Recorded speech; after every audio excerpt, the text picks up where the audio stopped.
not going to work.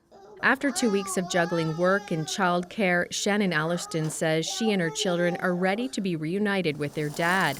Mike Allerton works in Fort McMurray, 2 weeks on and 2 weeks off. Come on, Jojo. They're used to this back and forth, but since the pandemic, these homecomings have gotten more complicated. The whole family has decided to self-isolate. You try to get the kids pumped up, like, Daddy will be home tomorrow, like, they haven't seen them for 2 weeks, and then they start to cry because, oh, now we can't invite our friends over, we can't go to the park. There's only been 5 confirmed cases of the virus in the Northwest Territories, no new ones since April. They're being careful. It's kind of like emotional roller coaster all the time. I mean, the kids are small.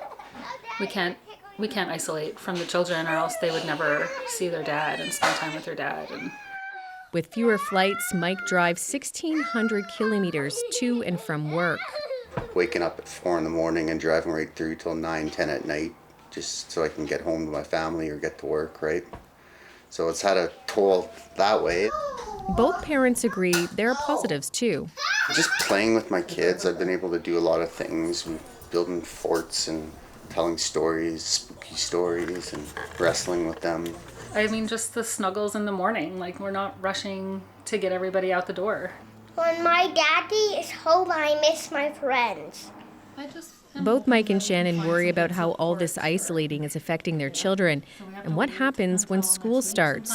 They're preparing to send their children part-time.